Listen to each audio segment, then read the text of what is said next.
It's time to go live, and we are live, ladies and gentlemen. We are live. How are you all out there in internet land? I hope you're well. It is Easter, a wonderful day, a delight.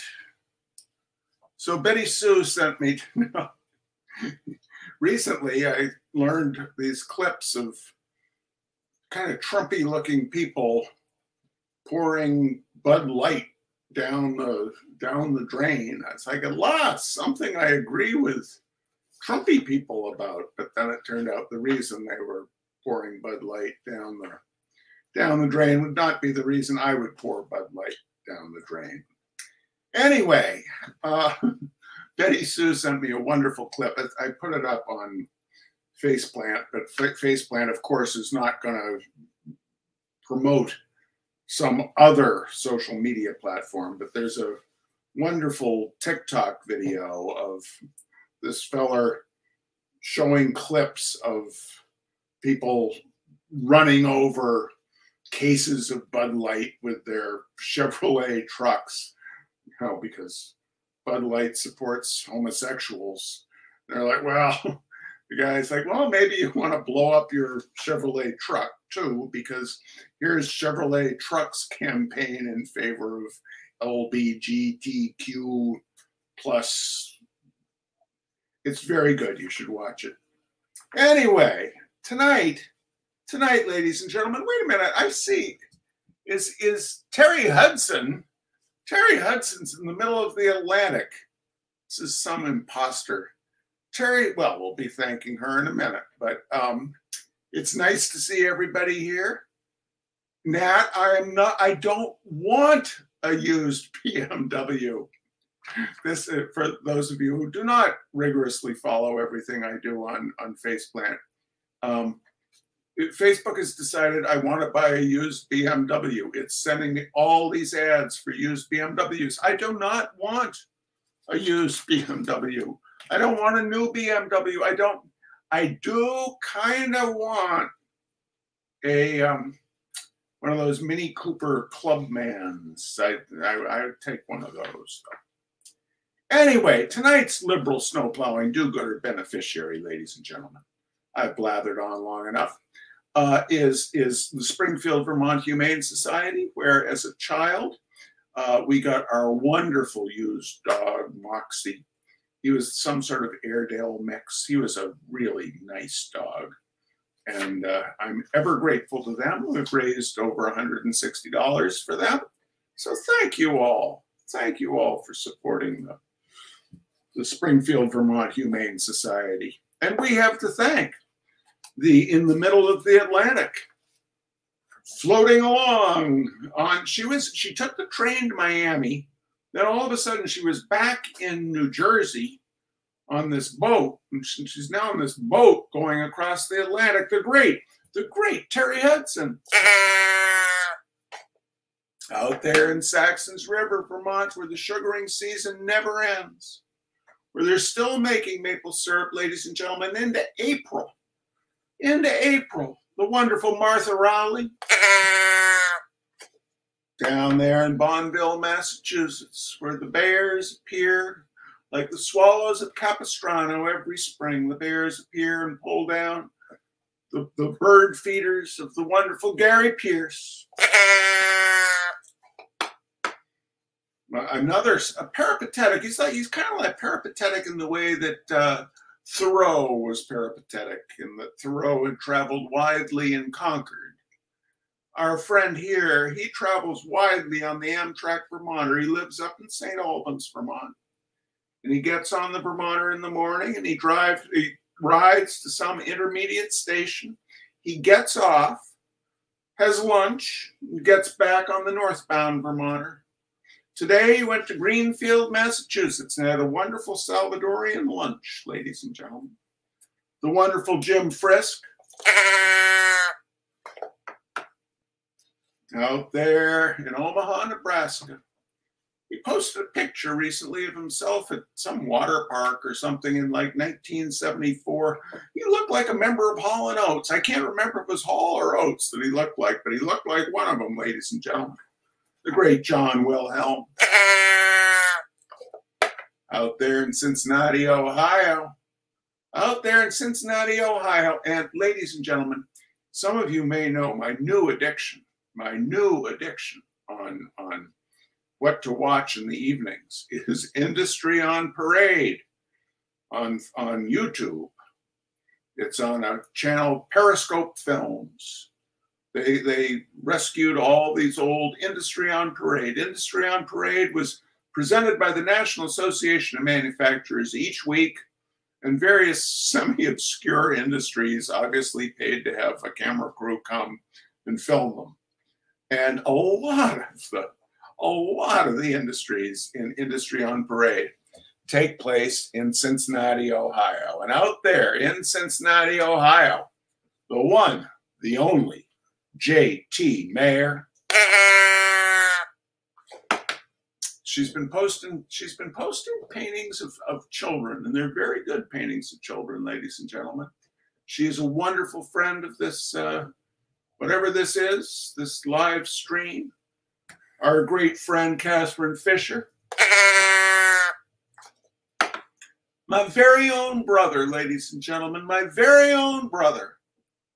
I met him for coffee. Recently, and we had a wonderful time catching up. He promises to tell me a story of my brother Graham.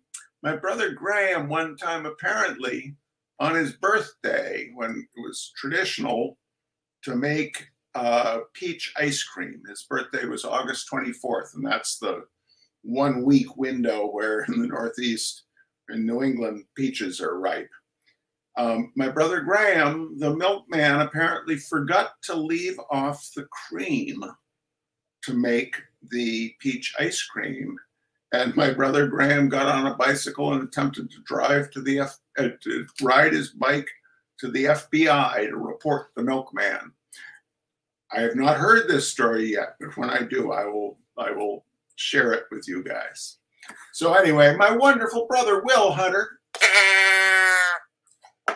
and out there in Pittsburgh, Pennsylvania, where hope springs eternal, where the baseball season, one year to the other, sort of plays out the same way, but hope springs eternal.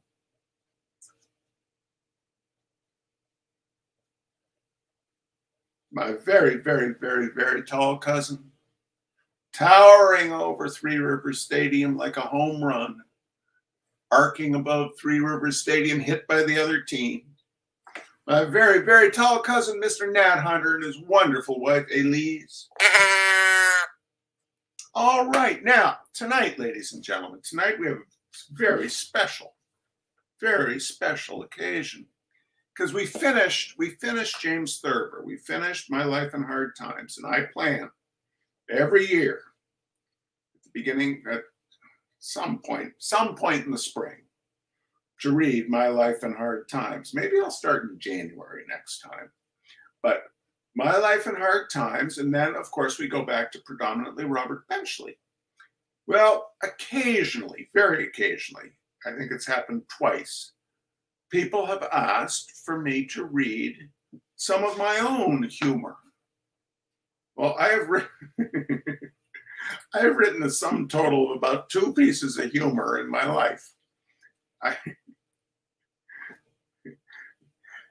And I found this one recently. I thought it'd be good to read it in between Thurber and going back to Benchley. And I read it today, and it made me laugh a couple of times. Now, as I posted on Facebook, my friend Cece Danforth, who used to be known as Lisa Danforth, I'm reading, I have a copy here. It's from a writing group that I was in with her. And she wasn't there the week that I read it. And I gave her the manuscript the next week, and she handed it back to me the week after. And her comment was that this is a one-trick pony and I should shoot it. It was very unfair, Lisa Danforth, Cece, if you're watching. But anyway, fortunately, for some reason, well, You may or may not think it fortunate, but I've kept this one copy of The Running of the Mimes, one of the few Charles Hunter attempts at writing in the style of Robert Benchley. So 1993, ladies and gentlemen, 1993. This came out of Florence Writers Group, evolved. It was a group of us living around Northampton, Massachusetts. And Sarah Ovenden wanted to go on, to have us create a writer's retreat. And I said I'd go on a writer's retreat if we could do it on a train. So we took a train from Springfield, Mass to Buffalo, New York and back. And that went well. And so then we did a longer trip. And I think we went to New Orleans, and that went well, pretty well. And then we figured out, well, maybe we could get other people to buy spaces on this and be able to take train trips for free. And we did. It was called Trains of Thought. Our friend Gil Seamus came up with that name. He was very good at names and stuff. He's no longer with us, so tonight's reading is dedicated to Gil. But from that, that's where Roots on the Rails came from, because it was like, we can ride trains for free and do writing retreats. We can ride trains for free and have live music on board, and so on and so forth. So we took the train across the country in 1993, or probably in 92. And we passed, when you take the Southwest Chief, you go past Wagon Mound, New Mexico. And Wagon Mound, New Mexico is kind of the first sign that you're getting near Santa Fe. So it's eastern New Mexico. And Wagon Mound is just this big, it does look like a covered wagon, ladies and gentlemen. It does look like a covered wagon out there in the plains, just kind of by itself, this butte or mesa or one of those things. Now this, as I say, was early 90s. So you have to remember at that time, Norman, whatever his name was, who wrote A River Runs Through It. That was very big at the moment. So there's a River Runs Through It joke in there. There's also, I took a year of intensive Italian in college, and the only part of it I remembered then in 93 and all that I remember now is Sempre caro mi fu costermo colle, which means all was dear to me was that yonder hillock, which is the beginning, and the was in it implies that the narrator is dead. And it's one of the classic poems in Italy. And there's a reference to that in there as well. So without further ado, The Running of the Mimes. Oh, how well I remember those days of childhood, the dusty streets, the hill, looming, all was looming behind us like an overweight relative who must be invited to every family event. My father, Galisteo Sabum, was one of the first ionized water salesmen in eastern New Mexico. And though away on business much of the time, he provided a good living for my mother, my sister Sylvie, my chum, Chaim McCulloch, an Apache youth my family had purchased by mail order a few years previously, and of course, little Philippe, who we called Lucky. But I am getting ahead of myself. There was precious little for the son of an ionized water salesman to do all day on the streets of Wagon Mound, New Mexico, before Philippe came to stay. Lie at the top of the Wagon Mound itself, dropping rocks off the sides, making things hot for Mr. Pritchard, the blown glass artisan. Old Mrs. Stamish, too, came in for her share of boyhood fun. Although frail and in her upper 80s, she lived alone in a small adobe hut, writing light opera. Chaim and I had found a book on copyright law in an old prospector's cabin, and Haim was interested, he said, in gaining first-hand knowledge of the ramifications of intellectual property infringement. We would sit for hours in the bushes outside Mrs. Stamish's house, playing popular melodies of the day on the oud and the bagpipes, instruments used in Haim's ceremonial dances. Mrs. Stamish, who was hard of hearing, would stumble to the door, listening intently, her head cocked to one side as Haim, hunkered behind a pinon bush, played the melody on his oud, and I, standing on her simple sod roof, kept rhythmic counterpoint on bagpipe. "The wind," she would say, lifting her nearly sightless eyes toward the horizon. "Ah, the melodies of the wind," and she would hobble back to her piano, filled with inspiration. Oh, the merriment that filled our boyish hearts when we would hear her, late at night, her fingers picking out the self-same melodies we had played for her that afternoon. But all was not fun and games for Haim and myself. Before my father would leave on one of his trips, or benders, as my mother called them, he would take us aside. "Be good to your mother while I am away," he would say, chucking first the one and then the other of us under the chin with his quirt, and then requesting some task for us to perform in his absence. Indeed, on the occasion that led to Lucky joining our family, Father had requested that we ensure that Mother have a plentiful supply of gravel for the long winter ahead. "The ice, son. I worry for Clara," he said, gazing off toward the hulking hill in middle distance. "Make sure she doesn't slip. If she's still ambulatory by the time I return, I may have a little surprise for you." Although our mother's name was Judy, we nodded, understanding his meaning. Samples of merchandise, an India rubber codfish, a mechanical Nubian, all had been surprises our father had bestowed upon us after trips previous, and we were eager to retain his favor. Oh, you can be assured that our mother did not want for gravel that winter. We dredged the Rio de las Animas Perdidas, or the creek as we called it, with a crude system of pulleys and levers, and on one occasion we even borrowed a pile of silica gel from Mr. Pritchard's glassworks. Gravel was so plentiful that winter that Mother was even tempted to introduce it into a number of our favorite recipes, primarily as a filling for her chalupas and tortillas. Haim, in particular, was wise to her ways, and well I remember the chuckles and the playful wagging of his finger as my mother, as the rest of us laughingly removed tooth fragments from our mouths.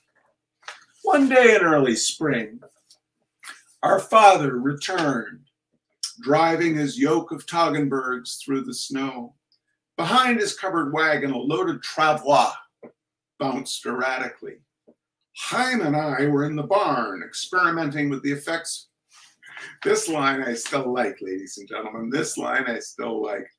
Haim and I were in the barn experimenting with the effects of tort litigation upon the smallest of Dad's heifers when we heard the sound of my father's voice.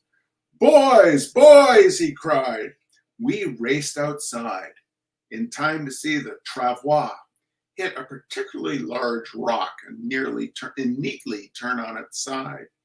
I distinctly heard a muffled cry from inside the wet layers of cheesecloth, bundled therewith as the loaded travois broke free and tumbled heavily down the slope toward the creek. We raced to my father's side, our breaths puffing in the cold morning air, the mountain hovering like some hormone-filled teenager over the pulchritude of the plains. "Did you keep your mother in gravel for the winter?" he fairly shouted. Our eyes round with wonder and expectation, we nodded. My father was busy unstrapping his ionized water cases from the wagon. Our gazes floated, however, unwittingly, down the hill toward where the damp bundle had landed in the midst of my father's boulder collection. "Well, that's just swell," he cried. "Lila," he called toward our cabin, "come see what I brought the boys." In rapt attention, we watched as the bundle made a few weak thrashing motions, then lay still. My father strode down the slope to where it lay, and unleashing his bowie knife, sawed through the rawhide bindings and carefully began to unwrap what lay within. "I got it on the coast," he called to us. "I had to keep it damp the whole way so it wouldn't dry out. Nothing better than ionized water for that," he cried, and my heart swelled with pride for my father. "Now close your eyes and don't open them until I tell you." "Mach schnell," cried Chaim, who was peeking. "What's that?" I had never seen anything like the sight that now confronted us, making its way up the hill, now crawling, now rising to stagger a few feet before falling to its knees again, was a diminutive figure clad in a black leotard. A bowler hat was on its head, and its little face was pure white, except for exaggerated black markings around its eyes. It appeared to be carrying a heavy valise, although when I looked closely, its hands clutched nothing but air.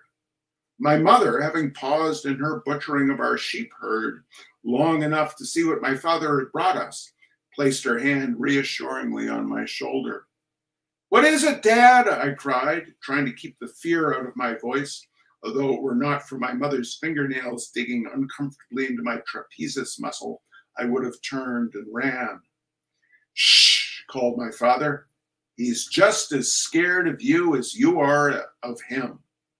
The little figure had come close to us now, and I could see the expression in its eyes, a wan, pleading look. Silently, he drew near to me, and, setting his invisible suitcase down, he made as if to open it, releasing phantom clasps and reaching inside. Seeming to find what he was looking for, he smiled, and cocking his head at a fetching angle, he feigned to hold something out to me. I knew not what to do. "It's a mime, son," my father said, striding back up the hill. "I found him in San Francisco. He's offering you a rose. Either that or a catheter. I'm not." That's a good line, too. "He's offering you a rose. Either that or a catheter. I'm not sure. The best thing you can do is let him know you want to be his friend as much as he would like to be yours." Trembling, I reached out my hand. How I smile now, thinking of that fateful moment. The little mime's face lit up as I pretended to take whatever object it was that he thought he was giving me. In the weeks that followed, Chaim and I were seldom without our little friend. He would follow behind us, mimicking our walks, or playfully pretending to be trapped in an ever-shrinking invisible room. What happy days those were. Chaim and I would stroll to the railroad and place my mother's baked goods on the tracks to be flattened into keepsakes, while Lucky frolicked in the fields behind us, pretending either to be washing windows or possibly attempting to describe the Doppler effect. One morning that summer, however, my father, off again.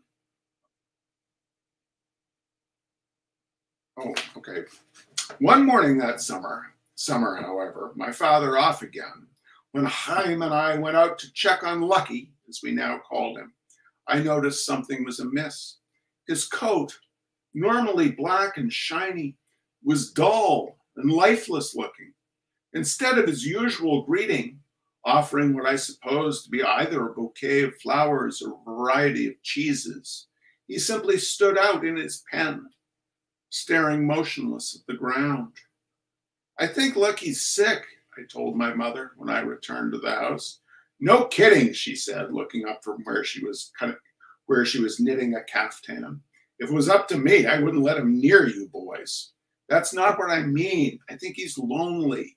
Is that what he says to you? Asked my mother. With God as my witness, I will wring his neck. Wait until your father gets back. For the next few days, Chaim and I kept close watch on Lucky, rubbing his coat with camphor and basalt, feeding him warm pails of bran, I holding the bucket as Chaim prized his little jaws apart. One morning after chores, Chaim and I were partway up Wagon Mound, preparing to dislodge a boulder above Miss Stamish's house. As we dug around the base, using only my mother's scones as tools, Chaim pointed suddenly. Mon Dieu, he exclaimed. Far off, a column of dust rose lazily in the blue New Mexico air. We peered at it, not believing our eyes. There, making his way across the wide plain, was my father, driving before him a herd of mimes. He seemed to be having a hard time of it, as for each step forward, the mimes took two back, slowing their progress considerably. Occasionally, one would bolt, heading off across the vast expanse of land to pull at an invisible rope or pick non-existent flowers. Throwing down our scones, whooping and hollering, forgetting the task we had set ourselves, Chaim and I raced down the slick, steep sides of Wagon Mound. Pebbles rattled at our feet as we slid and slipped our way down, digging our heels into the sand and rotted dolomite of the lurking mountain. We half fell, half rolled to the street below, and racing pell-mell down its width, we ran to our home where Mother was gutting a brace of elk for dinner. Mom, guess what? I cried. Dad's coming home, and he's got a whole herd of mimes with him. Can we keep them? Can we? In a pig's eye, said my mother, wiping her hands on her apron and hurrying to the door. Lucky was racing back and forth in his pen, his nostrils flailing, his eyes rolling wildly. He's caught their scent, cried Chaim. Steady, boy, steady. We could hear the footsteps of the mimes in the distance, their slow shuffling gait shaking the earth, causing the risotto to tremble in its stalks. Lucky whinnied and pawed at the ground. We could make out the faces of the mimes now, each one starkly white, wearing the exaggerated makeup of their kind, this one holding a deck of phantom playing cards, that one pretending to press a single flower to its chest, another humorously pantomiming either the annexation of Cuba or protesting the agricultural policies of the Garfield administration. Doors flew open up and down the streets of Wagon Mound, our friends and neighbors staring open-mouthed at the bowler-hatted throng drawing near. My father's border collie, Sheena, nipping at the tendons of the slowest, the dust boiling up from their feet and hanging heavy in the air. Suddenly, the mimes, as if sensing something, stopped, their eyes riveted upon Lucky, who was frozen, one hand shading his eyes, the other cocked at a strange angle. We followed the trajectory of his gaze, becoming aware of a low, steady, rumbling sound, quickly growing louder. The boulder that Chaim and I had been working on was tumbling down the slope of Wagon Mound, heading directly for the main street. A veritable cascade of rock had been shaken loose as well, and the roaring avalanche was gaining momentum as it bore down upon the black-coated throng, and the townspeople gathered about them. The mimes caused an avalanche, cried Chaim. Litigate, litigate! And the townspeople quickly took up the cry. The mimes bolted in terror, flailing with their thin arms and spindly legs. We raced to the pen in time to see Lucky kick through the boards as if they were so much kindling, which indeed they were. And despite our cries for him to come, he bolted quickly, disappearing into the roiling dust. The mimes skittered through town, gesticulating wildly, making odd interpretive gestures in shop windows, the townsfolk in hot pursuit. As the mimes reached the outskirts, the boiling tide of rock thundered onto the street, burying Mr. Pritchard's synchronite bust of Horace Greeley, which had been the centerpiece of the town square, under a mountain of schist. Old Mrs. Stamish, just now roused from her piano bench, received a serious head wound from an errant piece of chert. A few of the older mimes, made feeble from their long trek across the plains, or lamed by Sheena's sharp teeth, were flattened by either the rock or by the feet of the townspeople. It was hard to tell which. But aside from that, once the dust settled, there was surprisingly little damage. Sure, Dad's boulder collection was lost. And yes, there was no trace left of the Pueblo that had been at the outskirts of town. But aside from that, a few contusions and a smattering of puncture wounds were the extent of the injuries suffered by the people of Wagon Mound. The mimes, however, were scattered across the plains. The next few days, as Haim and I scoured the rubble for possibly incriminating scone fragments, we kept our eyes peeled for signs of Lucky as well. There was no shortage of mimes about. One could see groups of 2 or 3 peeling non-existent bananas or pretending to dig for truffles out on the plains. But of Lucky, we saw no trace. The townsfolk had a chance to try out their new Remington repeaters, as these were city mimes, unused to the ways of the frontier. It was quickly learned that their coats brought a good price back east, and before long, few were left. Only their bones remained, whitening on the prairies. This experience embittered my father, who felt that the wholesale slaughter of mimes was morally wrong, but if it nevertheless was to occur, he should at least get a cut of the profits. The few mimes that survived quickly learned to be wary, keeping their distance. Haim and I often saw them scrabbling up the side of Wagon Mound, pretending to chase butterflies or packing and unpacking invisible picnic baskets. Of course, within a year or two, as word of how these fragile thespians were evolving into hearty prairie mimes spread to metropolitan areas, tourists began to arrive. The local Chamber of Commerce, of which my father was chairman, capitalized on this, publishing a series of circulars purporting to depict the mimes at play, illustrated with gravures of a mime supposedly offering decorative plants to visitors or pretending humorously to choke on cracker crumbs. This harmless deception was the creation of Haim and myself. Mrs. Stamish had developed a form of senile dementia, and Haim and I convinced her that it was necessary for her to don the garb of a mime in order to avoid being poisoned by gophers.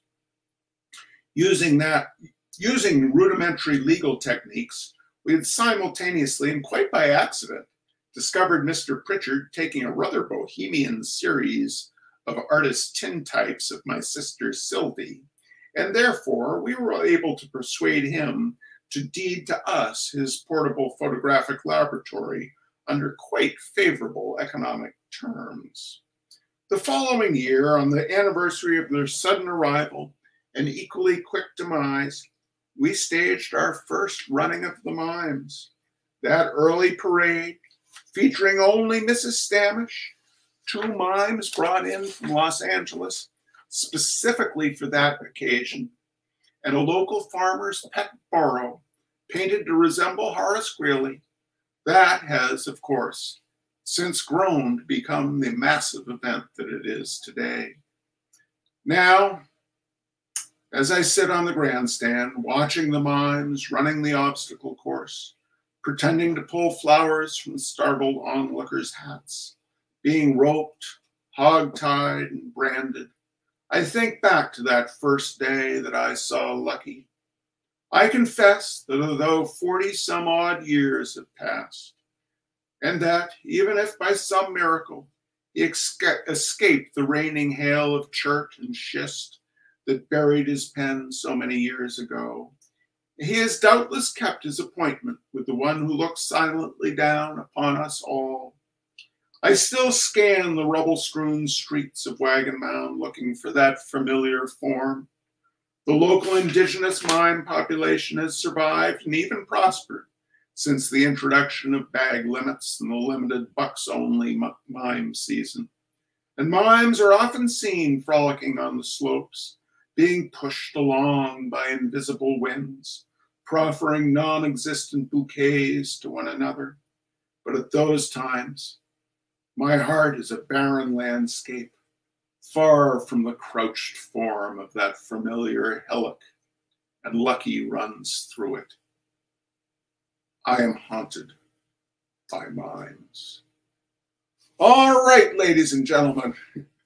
All right, thank you for listening. That was the running of the mimes.